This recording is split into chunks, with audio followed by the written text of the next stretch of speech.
Welcome to Badminton Unlimited. Coming up this week, it's a Team UK special, starting with our video call with England's Marcus Ellis and Lauren Smith, as they recall their big week in Birmingham. You know, every shot and everything that we tried to go for just came off. And I wish every day was like that.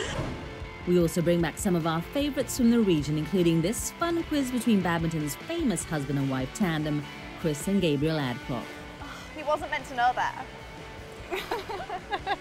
I have to keep an eye on the bank account because somebody spends a lot of money shopping.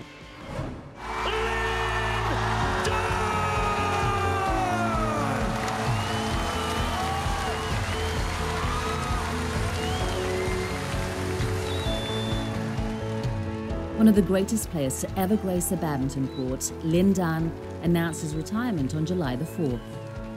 The 36-year-old wrote on social media platform Weibo, "From 2000 to 2020, after 20 years, it's time for me to say goodbye to the national team.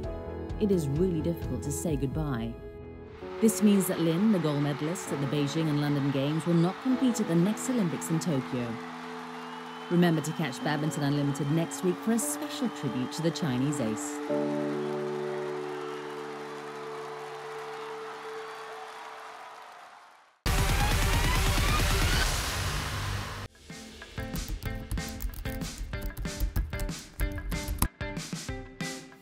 We're at home in England, and we've been locked down for, I think, since All England pretty much now. So we've been lucky with the English weather being quite good for us for a change. So we've been doing a lot of physical work. I do think it's very lucky that me and Lauren have got each other, because you can kind of bounce off each other. You know, if one day I'm not feeling quite as motivated, Lauren can kind of help me get some training done, and sometimes the other way around.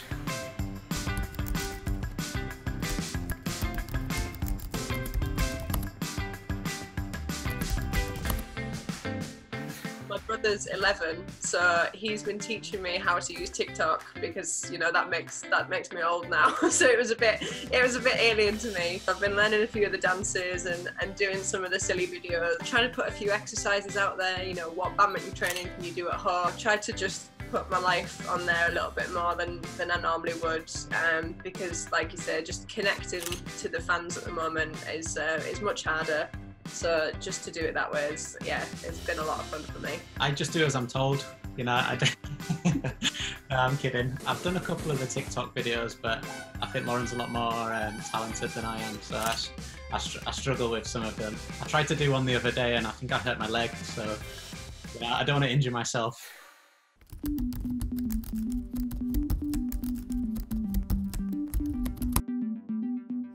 It's definitely for the best.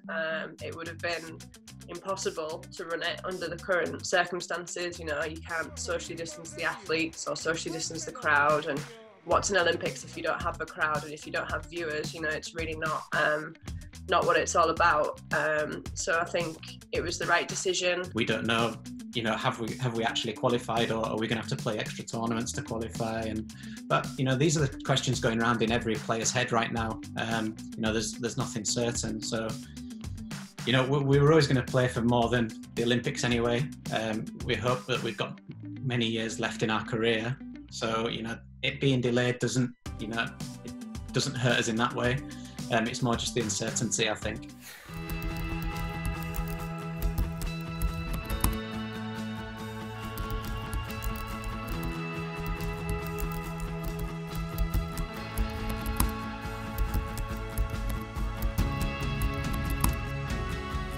To win that game in the style that we did was almost a surprise, but it was one of those days where you almost couldn't do anything wrong. You know, every shot and everything that we tried to go for just came off, and I wish every day was like that.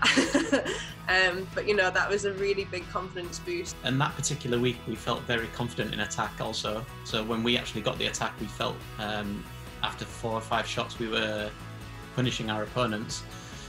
I think, you know, they can definitely play better, for sure.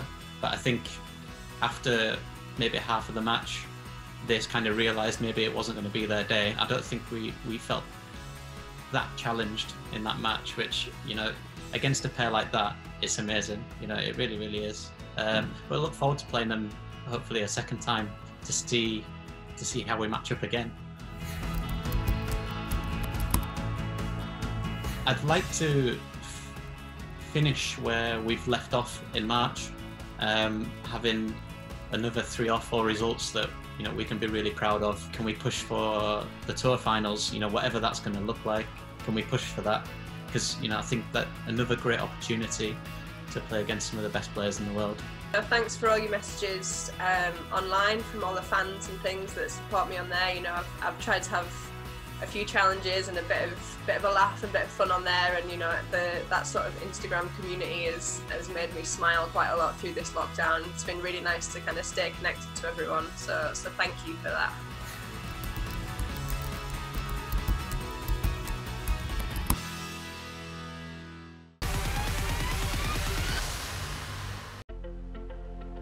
At the elite badminton level, Kristen Coombs and Jack Shepherd are 2 of the biggest stars in the short stature class. While they're amongst the best in men's singles SH6, the Englishmen are also a force in the doubles discipline. Let's hear from the dynamic duo on how they got into the sport.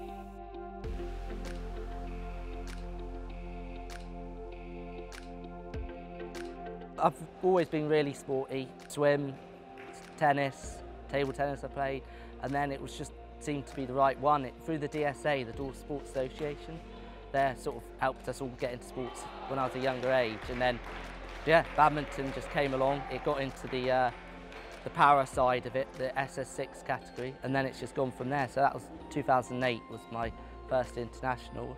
Now it's 2018, so 10 years on, still going. Well, I started playing when I was 10, and then I played my first international in 2013 at the World Championship. Progressed on from there, and now I'm 20, so 10 years maybe. So currently I'm world champion and world #1 for men's singles, and I'm world #1 for men's doubles as well.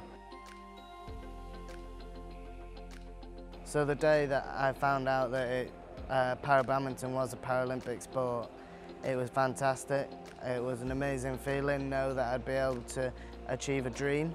So it was a dream of mine from being a young child to go to a Paralympics, because I've loved sports since I was a young child and loved badminton. So to find out that badminton was a Paralympic sport moving forward to 2020 was an absolutely amazing day to know that I'd be able to achieve a dream.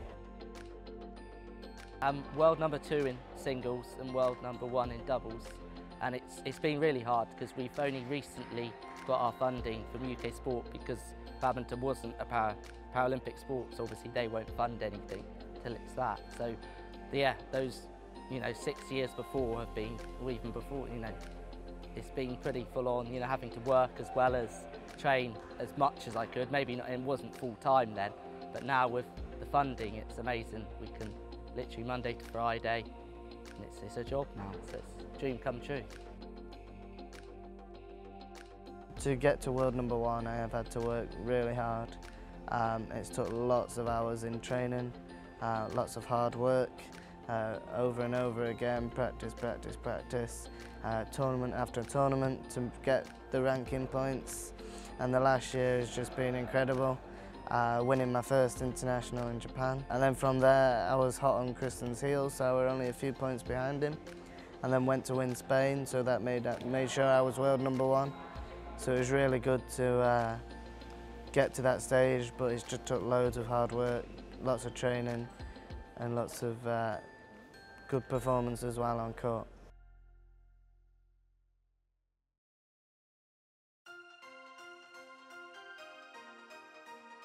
Jack, we're great friends. We've known each other for ages, and now it's amazing because we're going along together, sort of thing. So we both train in Sheffield together, and we're both really good friends. We're both just as competitive as each other, and at the moment we're in a lot of finals against each other, as well as the doubles, obviously. So it's usually on the Sunday we've got a singles final first, and then we have a doubles final afterwards. So it's quite interesting sometimes. So Kristen is my doubles partner and opponent. We train together every day, myself and Kristen. It's a pretty good friendship that we've got. We've been friends since we were young children. Off court, he's a really friendly, funny guy. We get on really well, we have great banter and that off court, and he's always there for you if you need or anything, so he's a great guy off court as well.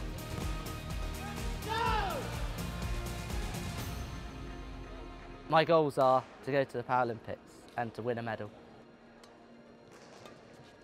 So my ultimate goal is to make it to the Paralympics, so Tokyo 2020. I'm only 20 now, so I'd like to probably do more than one Paralympics, maybe 2, maybe 3. We just have to see what keeps going, but my goal is to get to a Paralympics.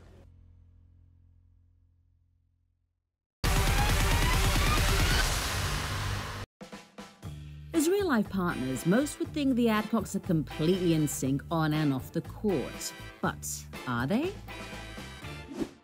What's my favourite thing to have for breakfast? Banana and Biscoff's bread. No. I can't believe you just said that. No, Eggs Benedict. Eggs Benedict? Yeah. I do have that a lot, to be fair, but... I think maybe the Eggs Benedict is more of something we only have when we go out, don't we? Yeah, like going out. Okay. Okay, that's wrong. What is my favourite TV series? That you've watched before? That I've watched before. A million times. Game of Thrones. Okay, yeah. I'm not sure I'm going to do very well here. Where's my favourite country in the world? What is it? Spain. Yeah. One that you won't know. I'm trying to think. I'm trying to think of one you don't know. What did I have for breakfast this morning? I know that one. Do you? Yeah. Scrambled egg with a hash brown, some tomatoes, a bowl of cereal beforehand, and some pumpkin things, slices. Yeah, it's pretty good. It's pretty good. Ketchup.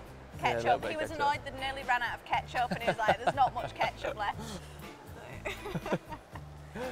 What is the last thing I bought? A bikini for holiday. I hope. He wasn't meant to know that. I have to keep an eye on the bank account because somebody spends a lot of money shopping. She loves shopping, so yeah. I have to keep an eye. He got one or two right, yeah. This is a tiebreaker. How many rackets have I got in my bag this trip? Do you even know that? Yeah. 10? No. 9? Yeah. 9. No. Why did you bring 9? I don't know, I just remember bringing 9 rackets and I knew you wouldn't know that. Cheers. I usually bring about 9 or 10, but I remember I only brought 9 this trip. So. Why do you remember just bringing 9? I don't know, I just remember packing 9. We're taking a breather here on Badminton Unlimited. Glasgow takes centre stage next with Kirsty Gilmore as its proud guide.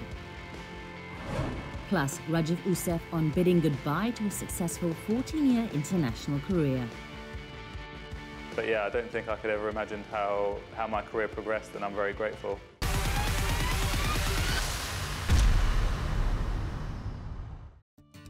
Having spent a large part of her career in Glasgow, Kirsty Gilmore knows the ins and outs of this Scottish city that has hosted major sporting events like the Total BWF World Championships in 2017 and the Commonwealth Games in 2014. So, who better to take us around this wonderful city than Kirsty? And it's not your typical tour either. I don't like to eat too close to the session because I've discovered when you hit 24, you get heartburn. So try to have quite an early lunch and then maybe a snack closer to the session, but try not to go too long without food. But which is not a problem for me because I love food. So that's, what do I love about Glasgow? Okay, the slogan for Glasgow is "People make Glasgow," but it's really true. And I think for me one of the best things is the mixture of kind of sport and arts and culture. As we're going to go and see, the art encapsulates everything else about the city. So the art encapsulates sport, encapsulates nature. 15 minutes from the city centre, you can be in the countryside. I think that's really special. We have such a mixture of like everything. Glasgow's not just one thing. I'm feeling this piece of art right now. I can relate to the shoelaces here. My old coach used to say that if he had £1 for every time I retied my shoelaces, he could retire. And that he is not wrong. Sometimes they're too loose, sometimes they're going to be too tight. I have to retie them until they're just right, but then that might change all within a session, so I have to stop and I have to retie them again.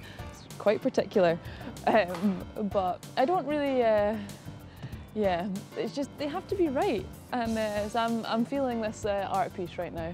I can relate, although they look a bit loose for my liking. I would not be running around a court, well, firstly in Timberlands, or with laces that loose.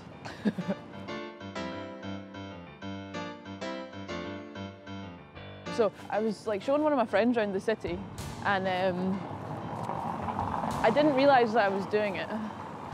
Every time I pointed something out, I was like, oh, so at Glasgow 2014 at the Commonwealth Games, this was like what happened here. And she was like, did the Commonwealth Games happen all the time? And I was like, no, it was just 2 weeks. But I relate so much of the city to the Commonwealth Games. I'm pretty sure someone told me that they played my semi-final match from the Commonwealth Games on this screen, and like there was chairs out and stuff like that, so it's pretty cool. I don't come here very often, but I do. I think it's got really, really good vibes, especially in the evenings. It's got like fairy lights and things. Yeah, I really like it in the Merchant Square. I do get that kind of sense from Glasgow because it's kind of small enough and intimate enough that you can kind of get to know like the kind of the regular followers and things like that. You don't feel so separated from them, even though I'm rarely actually here or competing here. But no, it's a really nice feeling, and it's relentless friendliness as well. Sorry, I work in production, so it was... yeah, just kidding. Hey, my name's Charles Sachi. I am happy to be in this show. Okay, so you're quite good at badminton. Well, that's my job, so yeah. Fair play. It's the job you don't consider a job because you love it, right? Exactly. Find something you love and you won't work a day in your life, eh? Exactly. Exactly. Speaking of that, I'm getting paid right now. I'm working. I'm loving it. You better get back to it.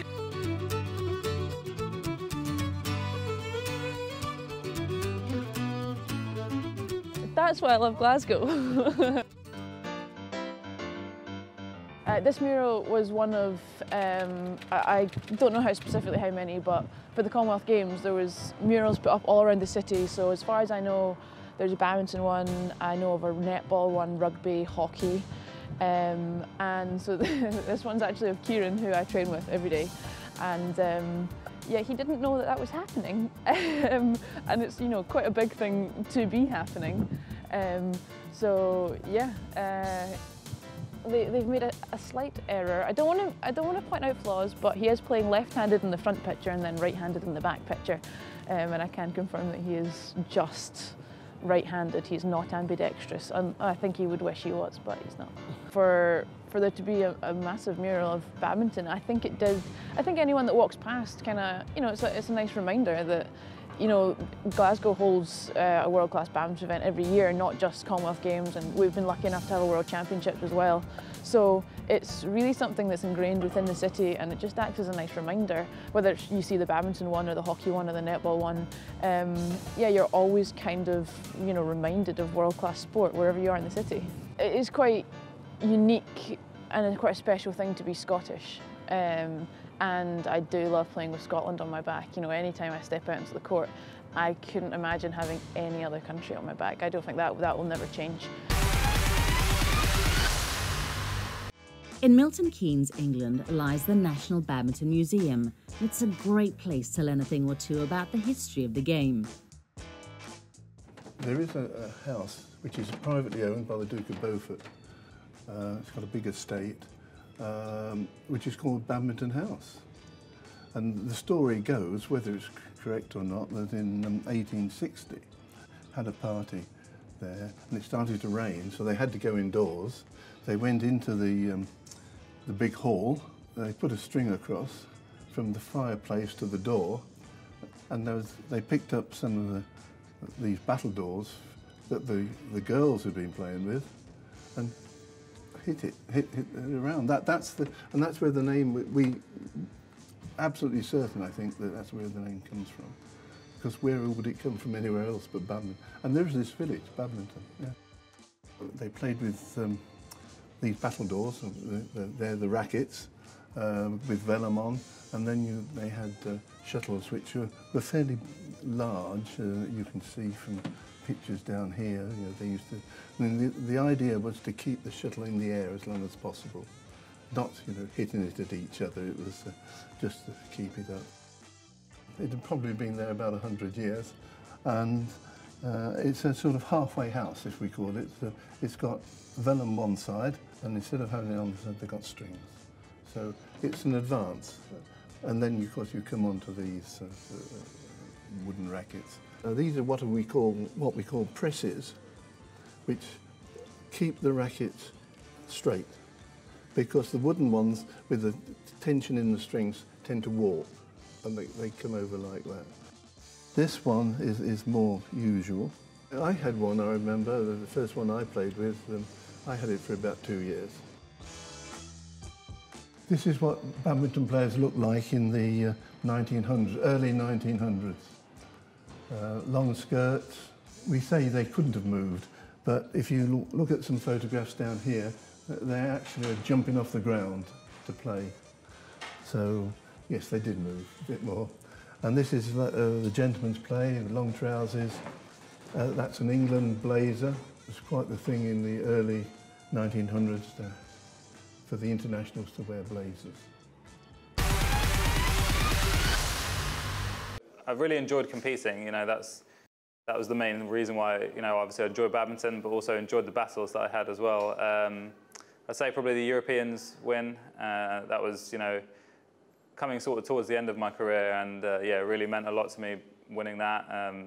Not many of the English players have won that, so it was very special for me. After the Total BWF World Championships last year, England's Rajiv Usef called time on his 14-year international career. A 9-time national champion, the 33-year-old walked away as his country's undisputed #1 in men's singles since 2008. His finest hour came in 2017, when he became the first Englishman in 27 years to be crowned European champion in singles. Now, a coach with Badminton England, Usef tells us about making that difficult decision.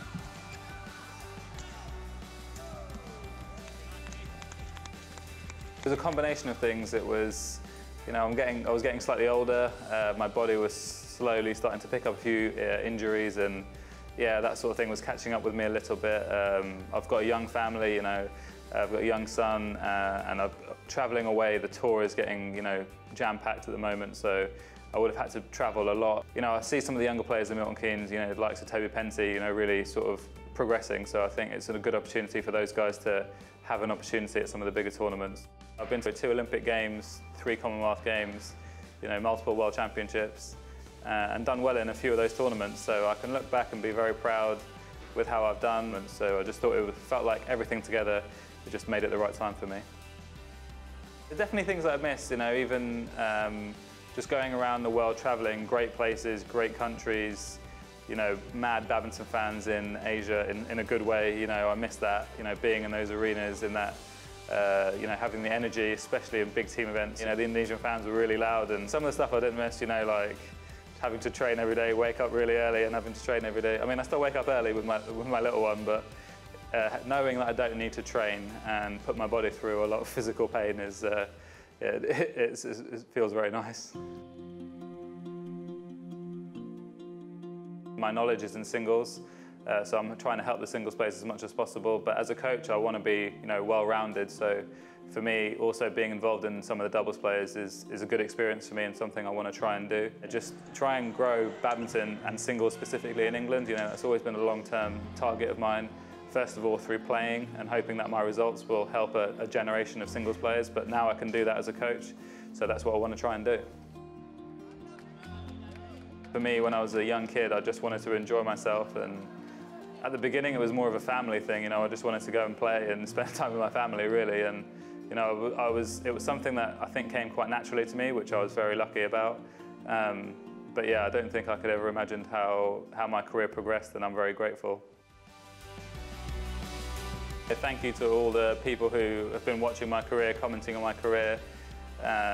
You know, it's always nice to hear good things and, you know, some bad things which I take on board, but yeah, now I'm a fan as well, you know, just watching badminton and hoping it can grow and just looking, you know, forward to watching great matches, especially at the next Olympics. Thanks, Rajiv. Thank you. That's it for now. Join us next week as Badminton Unlimited pays special tribute to arguably the greatest player of all time, Lin Dan. Lin Dan does it again. A monumental battle. In the meantime, remember to log on to bwfbadminton.com for the latest news and features on the sport. Till next time, stay safe.